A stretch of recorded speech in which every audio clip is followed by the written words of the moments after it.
আলু আর ময়দা দিয়ে এত ক্রিস্পি এত মজার একটা নাস্তা বানানো যায়, যদি না বানাতাম তাহলে বুঝতেই পারতাম না। অল্প সময়ের মধ্যে এই নাস্তাটা হয়ে যায়, আর নাস্তা বানানোর পরে সাথে সাথে শেষ হয়ে যাবে, বুঝতেই পারবেন না। হ্যালো এভরিওয়ান, আসসালামু আলাইকুম। যে যেখান থেকে আমার ভিডিওটা দেখছেন সবাইকে জানাই শুভেচ্ছা। আশা করি সবাই ভালো আছেন। আলহামদুলিল্লাহ ভালো আছে। আজকেও নিয়ে আসলাম নতুন একটা স্ন্যাক রেসিপি। এই রেসিপিটা খেতে আলহামদুলিল্লাহ খুবই মজা। তো দেখা যাক কীভাবে আমি রেডি করি। এখানে আমি 1 কাপ নিয়েছি ময়দা, আর 1 টেবিল চামচ দিয়েছি এখানে রান্নার তেল।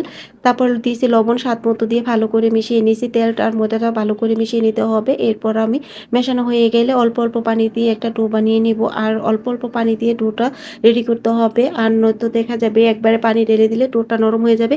এখানে আমার নরম ডো চলবে না। তো দেখুন কতটুকু শক্ত রেখে আমি ডোটা রেডি করছি। এখন আমি ঢাকনা দিয়ে ঢেকে 10 মিনিটের জন্য 10 থেকে 15 মিনিট আমি রেখে দিব। আর এখানে মিডিয়াম সাইজের 5টা আলু আমি সেদ্ধ করে নিয়েছি। এখন কাঁটা চামচ দিয়ে ভেঙে নেব আলুগুলো। সবগুলো আলু আমি ভালো করে কাঁটা চামচ দিয়ে ভেঙে নেব।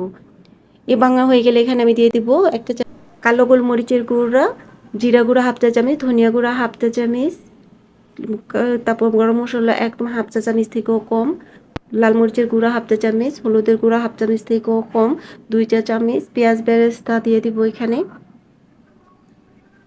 এরপর দিয়ে দিব কাঁচামরিচ আর ধনেপাতা কুচি। কাঁচামরিচটা আপনারা যার পছন্দ মতো জাল দেন ওই রকম কম বেশি করে দিতে পারেন। 1 টেবিল চামচ দিয়ে দিয়েছি টমেটো সস, তারপরে লবণ দিয়েছি স্বাদ মতো, চিলি ফ্লেক্স দিয়েছি হাফ চা চামচ, দিয়ে ভালো করে মিশিয়ে নিব আলুর সাথে। এরপর দিয়ে দিব আমি 2 চা চামচ কর্নফ্লাওয়ারটা দিয়ে আলু পুরের সাথে ভালো করে একটু মিশিয়ে নিব। এই তো হয়ে গেছে। এখন আমি যে ডোটা মানে রেস্টে রেখে দিছি, এখন ডোটা নিয়ে ভালো করে আমি 2-3 মিনিট আবার মতে নিব।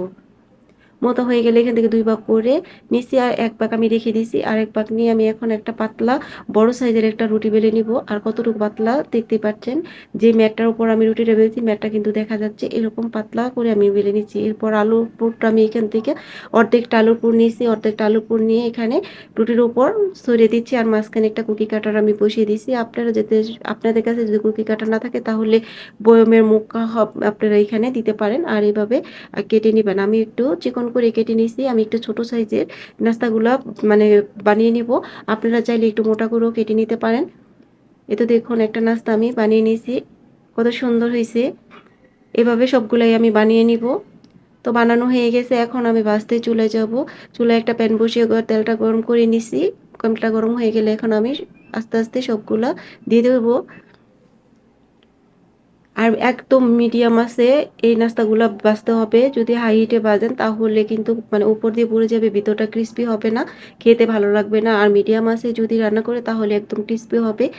যদি আমার ভিডিওটা ভালো লাগে, রেসিপিটা যদি ভালো লাগে তাহলে লাইক কমেন্ট শেয়ার করে দিবেন, যেন আরও নতুন নতুন রেসিপি দিতে পারি।